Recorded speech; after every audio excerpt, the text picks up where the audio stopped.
Doctor, your colleague, Dr. Wallach, both of you talk about a topic that I thought was interesting, that athletes or people that Yeah. do a lot of physical labor and sweat a lot live shorter Yeah. than your typical couch potato. Can Yeah, you explain that? it's crazy. We need to make a distinction here.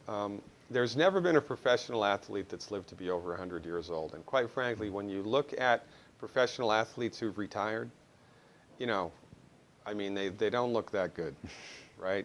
And you're looking at these guys, and they look much older than they are mostly.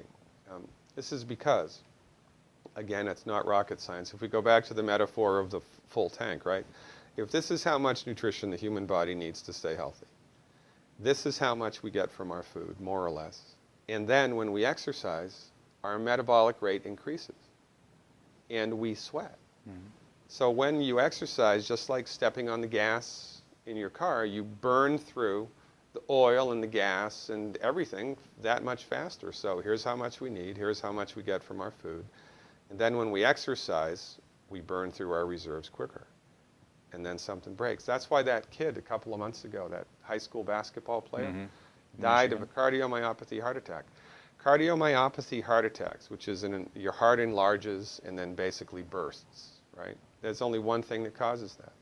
It's not enough selenium, element selenium. Again, selenium, just like with breast cancer prevention.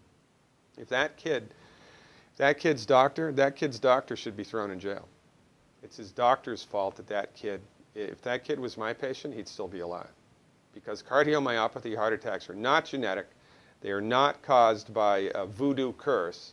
It's because your body, in his case, ran out of selenium, and then the heart burst. Why? Because it didn't have enough selenium, period. This is why we have a big healthcare crisis in the United States, because the people that are driving the bus of healthcare in the United States are trained in drugs and surgery only. And for 100 years, the MDs have gone out of their way to kick the naturopaths, the homeopaths, the chiropractors, the osteopaths, the acupuncturists to the back of the bus. It's a travesty of biblical proportions here.